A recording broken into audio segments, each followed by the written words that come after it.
Oh my God, if I die, I'm a legend. When they lay me down to rest, I know I was always repping. Oh my God, my whole life. Vic, welcome to the show, and go ahead and tell the audience who you are and what you're about. Sure. My name's Vic Ritchie. I'm the lead vocalist for Any Given Sin. We have a new single out, The Way I Say Goodbye, so please check that out. And just here to answer some questions. Have a good time today. Oh, and my first question, I have to jump right into it because it's one of the most interesting things because my mom loves jazz music and like bluegrass. I want to know how you go from your past with your dad and the music that you're coming from bluegrass, jazz to rock music, the way you are now. Yeah, so my dad played the bluegrass band. He played banjo. Well, he plays everything. He played like mandolin, guitar, just lots of different things. Sang a little bit. So I grew up with music just constantly. I got pictures of me as I'm 3 years old with a plastic guitar on stage with my dad, and I'll be there for an hour and a half, like a 3-year-old that could stay in one spot for an hour and a half. It's got to be something going on, I guess. But so yeah, I learned instruments through him, and we picked bluegrass. Then from there, I did like jazz band. I played percussion in middle school jazz band. Got into that a bit. I'd say around middle school, the end of elementary school, beginning of middle school, I had my best friend's older brother he was a good bit older, so the '90s rock scene was huge then.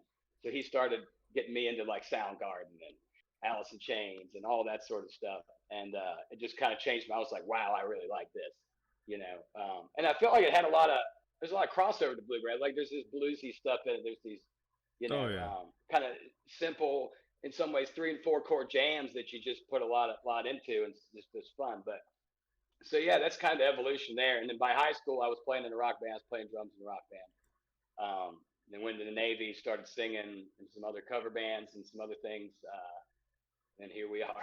You almost remind me of an Andrew WK because he played like all the instruments and sang. A very multi-talented person. Yeah. What was your biggest inspiration from your past and now? Like what inspired you to chase music?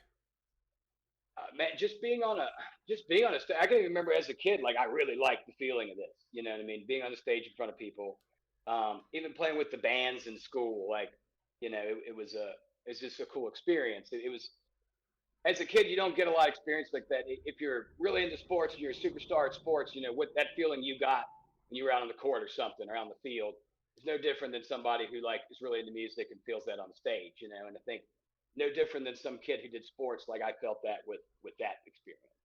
Oh yeah.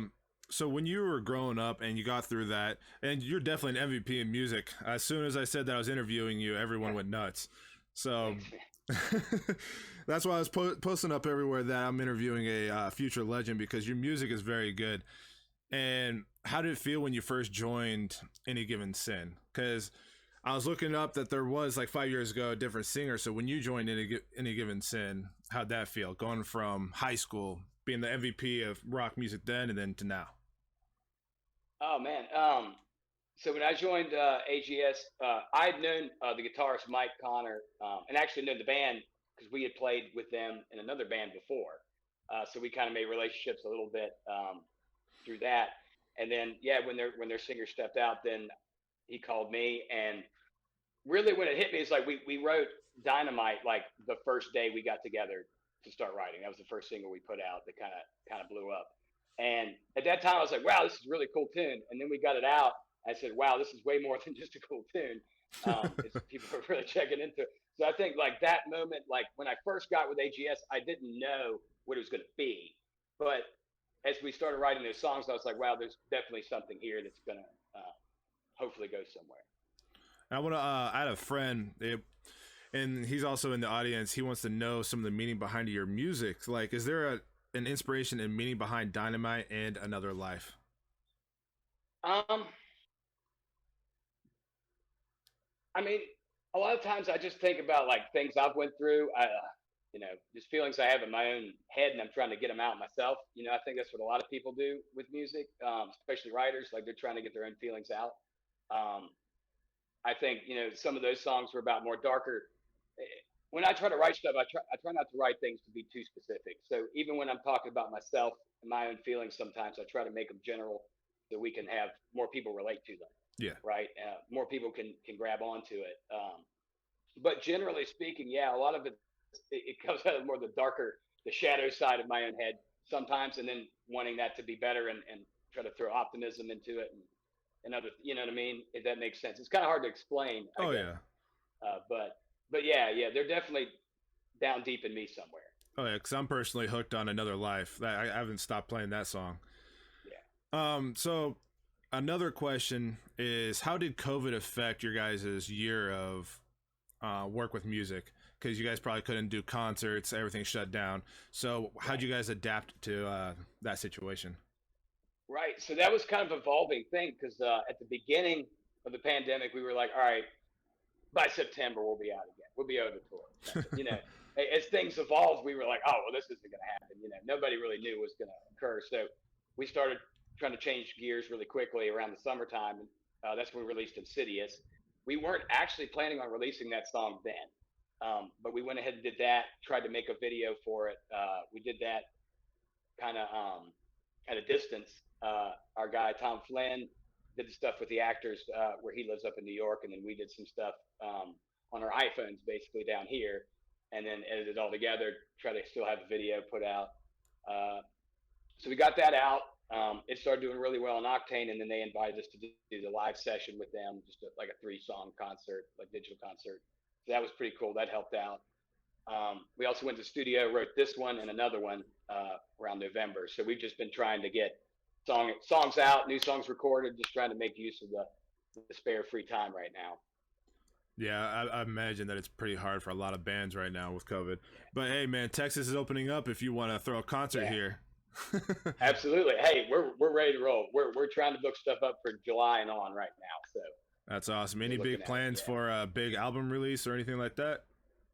We're looking at that. We're in some negotiations with some people right now that I can't talk about, but an album is most likely in the future. Yes. Gotcha. Yeah, we're pretty excited for that. That's another thing that a lot of people were talking about. And I'm sure, like, has it hit you yet that your band and yourself, the fame for it is growing pretty fast? Like, I saw your guys' music and it's been blown up. I had my friends talk to me before I even got this interview about this band that they keep hearing on Octane. So yeah, man. It's been a slow burner trying to like you don't think that you're anybody. You know what I mean? Like you're just sitting here, you know, making your sandwich in the morning. You don't think you're anybody or something. But then it's really like stuff like this where I start to realize, hey, man, yeah, my name's out there, the band's name's out there. We're killing it, you know. Man, again, I appreciate you jumping on. So what do you do in your free time when you're on like shutdown mode from music industry? Like, what do you do in your free time? I mean, I'm still going to pick around the house and sing and write, you know, pretty much all the time. I've been fiddling around with a friend of mine who does electrical work. So I've been like helping him out a bit. I've been giving singing lessons actually as well on Zoom. Man, so that's been fun. Yeah. Rock star from 24/7. You know, just whatever we could do. So I gotta say, like, you've been doing it your whole life. Have you lost passion at all, or has it always been 100 for you? Has music been the life and rock for you? I mean, it has been. I've always tried to have backup plans all the time, you know, because who knows. But yeah, it's definitely been the goal, definitely been the passion. I'd say that there have been times where you're like, oh, I don't know, man. I don't know if I'm going to keep doing it, you know, but then something will happen, you know, you'll get it back and then you're, all right, let's go. So yeah, just generally speaking, 99% of the time it's just been haul forward. So how do you keep that fire going? Like what drives you to keep that fire going? I don't know what I would do without it. Like it's almost a part of you, you know, it's like it's part of your identity. Like what would I do without doing that in some capacity? Like you don't have to be a rock star, but like if I didn't play out at all, or if I didn't write anything, I don't, you know, I feel like half of myself would be gone. You know what I mean? Yeah, I completely agree with that because I played sports my whole life and sports has been a part of me. So I can imagine the same thing for you.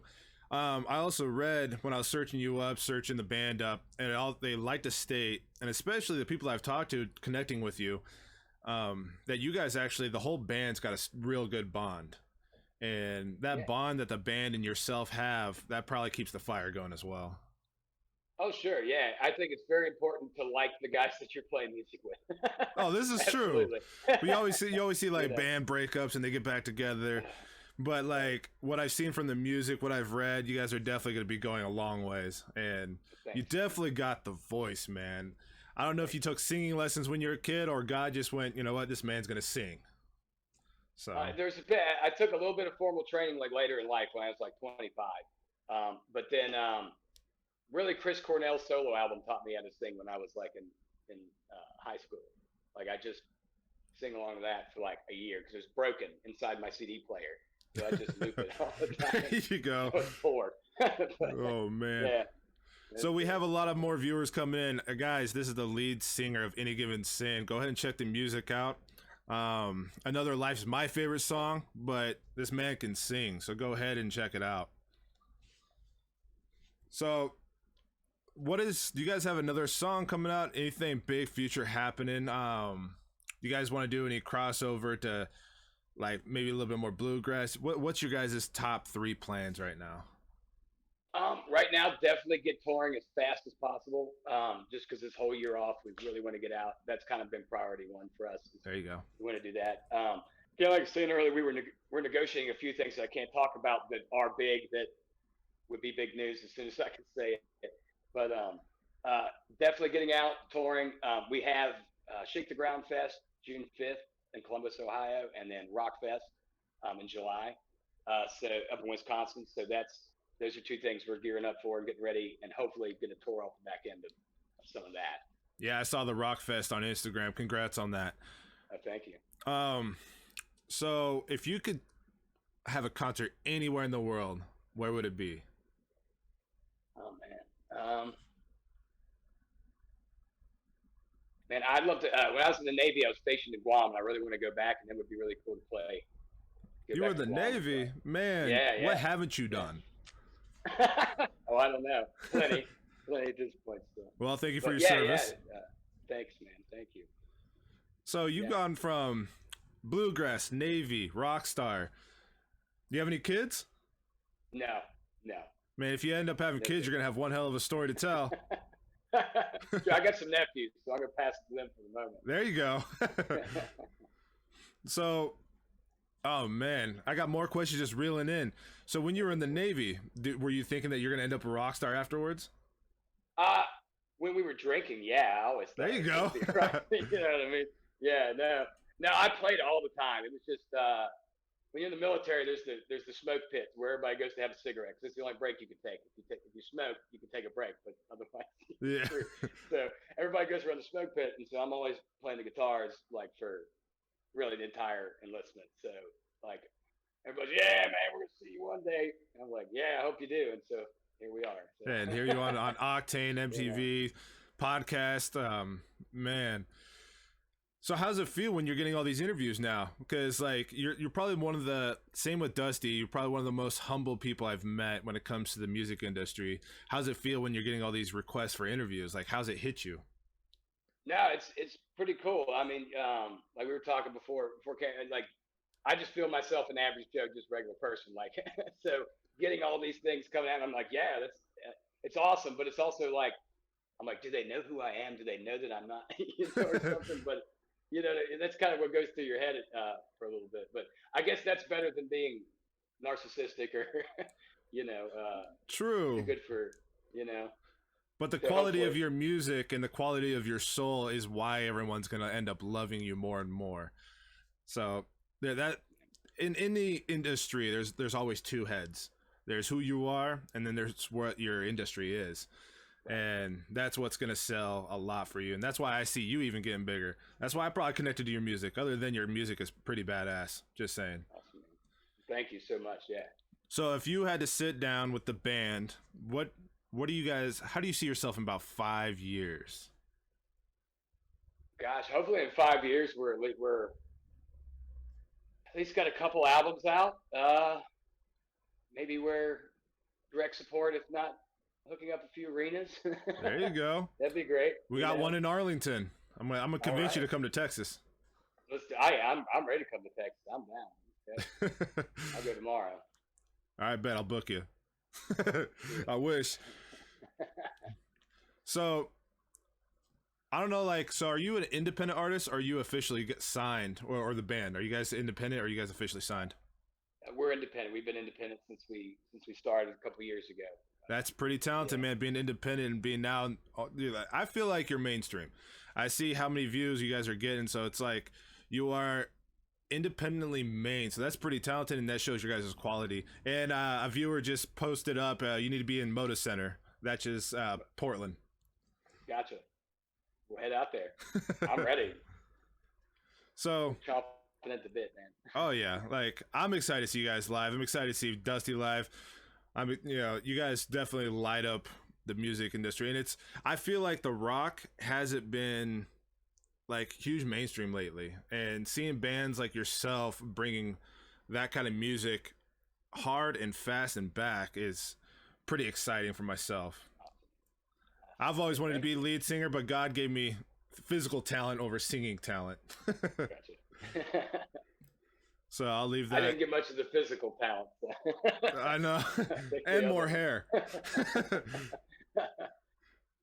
So, oh man. So we talked about your past. How's your family feel about you being a rock star now? Because your dad was in a band as well back in the day. How do you think your family and even your dad feels that your levels of success now? Yeah. They all think it's great. I mean, parents are always worried, like, we don't want you to end up broke, you know. In the end, but no, they're all supportive. They've been supportive my whole life about, doing music. And that's awesome. Now they have a Vic poster in the living room.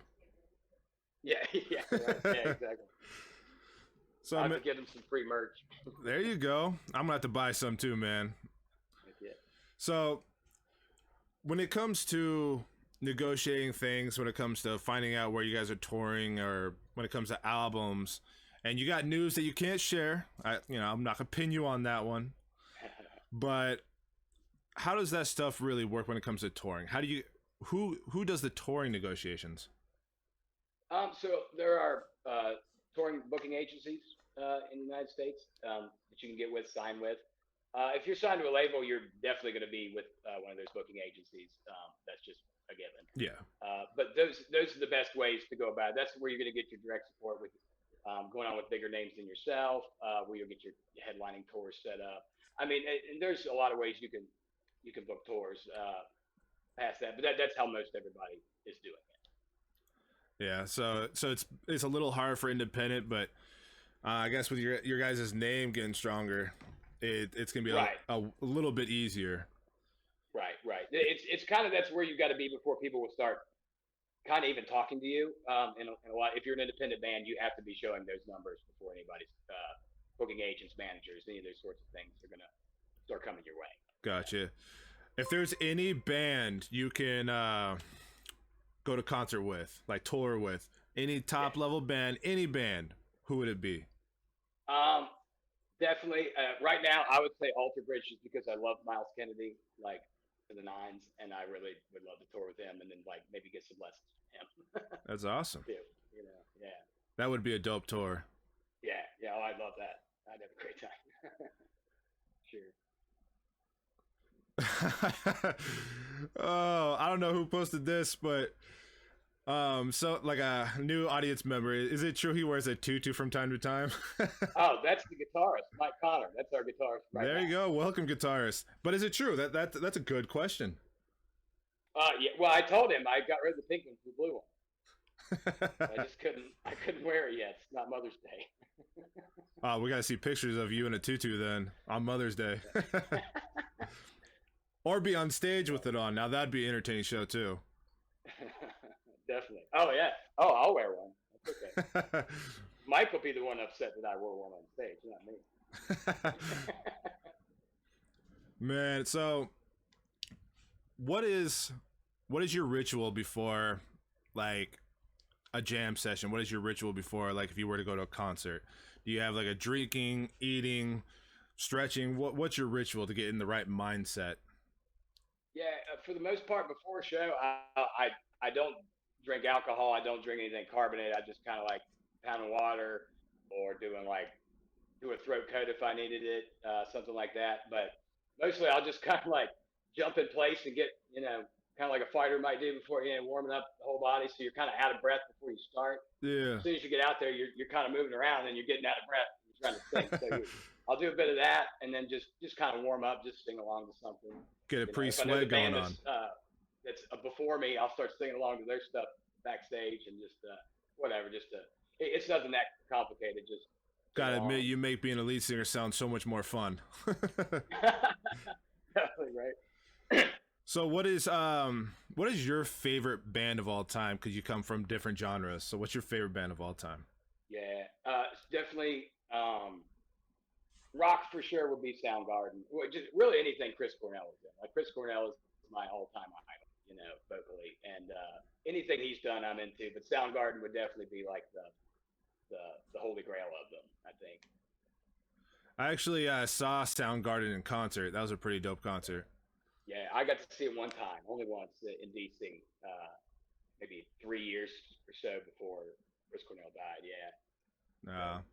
Yeah, I saw it in Lollapalooza in '97. I want to say it's either '97 or '99. Oh, that's awesome. Yeah, you got him in a great time. Though. Oh yeah. Really did. So another question for the guitarist, from the guitarist. What's the most embarrassing moment he's ever had? So for you, that I've ever had, period, or on stage.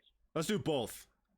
Okay, all right. So on stage, we had this riser that I got on that had plexiglass on it, right? Yeah. Had a light under it and had like a foot switch, so I could tap along and the lights would shine up or whatever. And I put my foot straight through that plexiglass and got stuck for like half the song. And I'm sitting there still singing, trying to get my foot out of the riser. Oh man, let's see. Next most embarrassing thing would be when I was in the Navy. We were in Iraq. It was my birthday, and they everybody in my company hog-tied me. We did this to everybody, but they hog-tied me and then took pictures in very bad ways of me with other people, just in case we ever went and tried to become a rock star and I got too big in my head. Then they were going to put those pictures out. That's what they told me back in the day. So that was I have embarrassing pictures out there that I'm worried about at all times from Jake Boyce, friend of mine. Man. The plexiglass thing, because I seen Kiss in concert too. That almost reminded me of when they came down on guitars. I also saw them in the '90s, and they came on flying guitars down. I don't know why the plexiglass kind of threw me through a memory of that.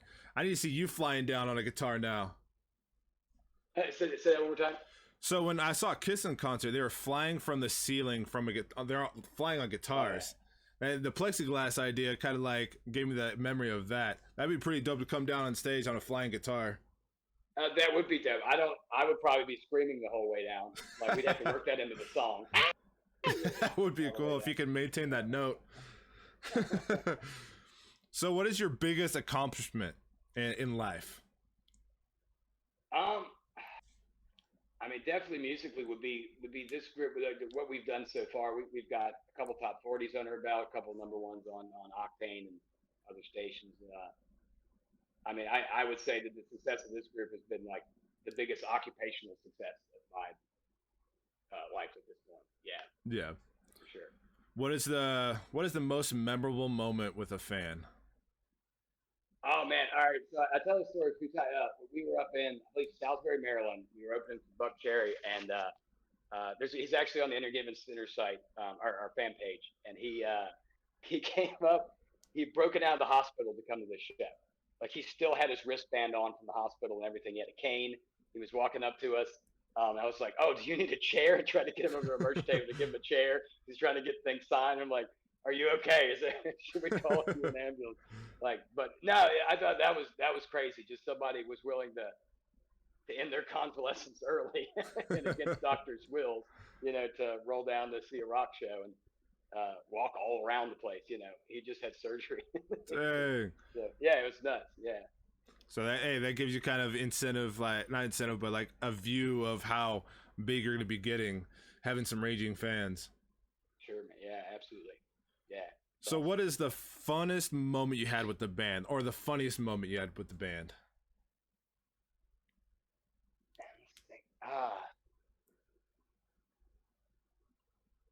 I mean that same one where I threw my foot through that riser was probably the funniest moment as well. To be honest, not as much for me, but for everybody else, I'm sure. Yeah, it would have been funny to have their kind of view with your foot stuck in it. Yeah. Just come on, trying to get it out. Yeah. So, have you ever had a like crazy moment on stage where like any fans up front or any moment that almost threw you through a loop at the moment, where maybe you even forgot a line? Any like crazy moments? Oh man, nothing's come to mind that was so crazy that it took my attention away from the song per se. No, man, nothing's come to mind on that just took me out of the whole moment. Hey, Not that's really. good. Yeah. Your focus. Yeah, I guess so. So when you meet fans, especially the one with the cane, like in moments like that, and you're being humble, you're always like, you know, sometimes you think you're a Joe Schmo. How'd that moment actually make you feel in that moment? Was that like a big wow factor sometimes when you get hit with like that? Yeah. I think it was like kind of a slap in the face, like, dude, look around for a second, enjoy it, like, take it in, I guess there's a part of everybody that's like also doesn't want it. If it ends suddenly, you don't want it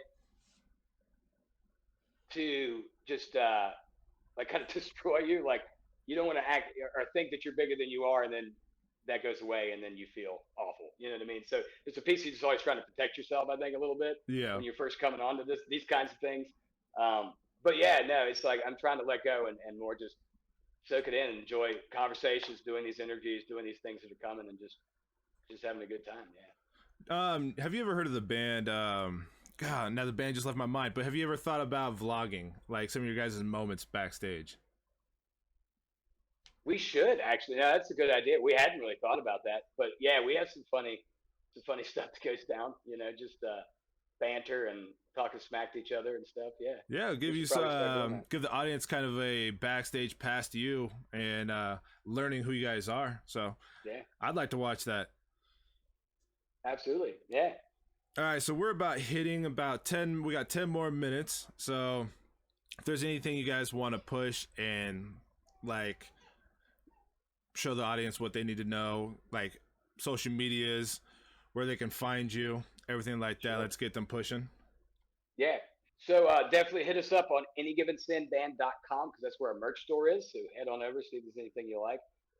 You can hit us up on Twitter and Instagram on Any Given Sin Band, and then just Any Given Sin on Facebook. And then please check out our new single, The Way I Say Goodbye. That's on Spotify, Amazon, iTunes, really everything. Check out the video on YouTube, our YouTube channel. Yeah, and keep your eyes peeled and ears peeled because he's got a secret that he hasn't been able to tell me today. So there's some good news coming soon, right? When is the time we're going to be able to hear about it? Hopefully within the next month or so, we'll have some info on that. We're hoping. Yes. Hoping. I wish I could give you more. Hey, I'll get it out of him. Just watch.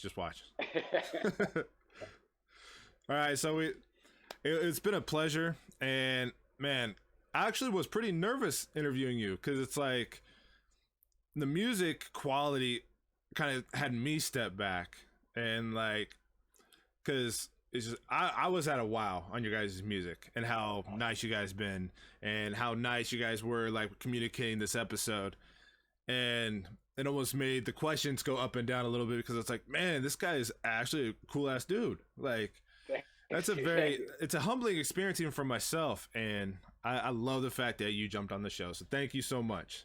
Hey, thank you for having me. I had a great time. Yeah. So let's finish it off. I'll ask you a couple questions, couple normal person questions. So we heard about your favorite band, Soundgarden, and them in concert's pretty great. I'd go back to the 90s any day, I'm telling you. Lollapalooza was one of the best concerts I've ever went to. And what is your favorite food? Nice, simple question.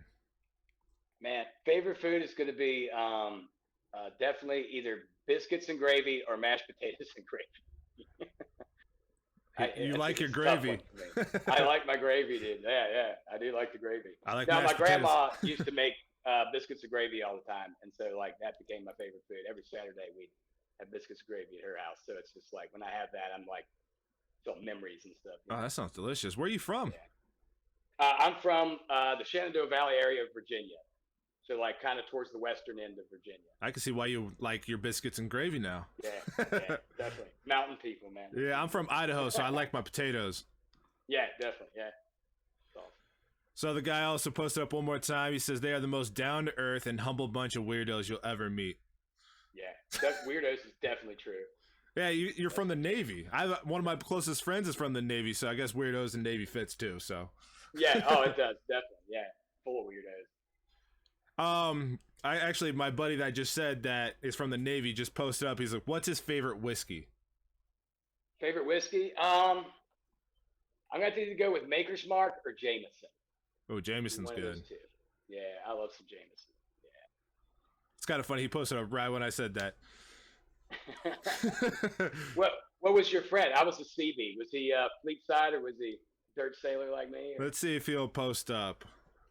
But yeah, I actually known him for a long time, and I hear a lot of Navy stories. A lot of my friends are from the Navy, actually. You guys just kind of come to me. Yeah. Magnetic. Yeah. So, what is your? I'll just since I'm waiting for his response, I'll just ask now. What is your best experience in the Navy? Best and worst. Oh man, okay. Best experience was the people, just generally throughout the time. Like honestly, like best friends you ever make in military service, stuff like that. Guam was my best duty station for sure. That was awesome. I would say that worst time would be definitely going to Iraq. I think that's an easy. Oh yeah, for sure, for sure. You know, but yeah, he's still posting. He's like, "Go Navy." He's like, "Nice answer with the Jameson." definitely. And then the next guy posts up coconut crabs. Yeah. Oh yeah, they'll run. Yeah, coconuts just start chasing you. He says, "I was a riverine squadron, small boats, stationed in Little Creek, Virginia." All right, yeah, I know riverines. Yeah, that's cool. Right on. Yeah. See, now we're all best friends now. Exactly. So, in 5 years, you guys are gonna be a big time band, probably touring with the biggest names. And I'm humbled, and this will be an experience I'll remember forever. Maybe you'll be back on the show in the future, and I'll ask questions like, "Now, how do you feel now that you're like right. we're at this level, touring with Avenged Sevenfold and all these other big names?" And they'll be touring with you. They'll be opening for you. I'm watching you. That's excellent. I should have you write our Wikipedia page. Hey, I'll do it right now. Hold on. Look at us. That's awesome. And one last thing, he said he was in Iraq in 08, 09, and 10. Gotcha. Right on. Also, thank you for your service. And it's been a pleasure, man. And I hope you and the band have a great time. And if you guys are touring, just hit me up, and I'll be at one of your shows if you hit up Texas or the Northwest. Absolutely. We'll definitely do it, man. Yeah. Have me on again. Yes, sir. Have a great time. Tell the band I said hi. I will do. All right, Thanks, man. Have a good one.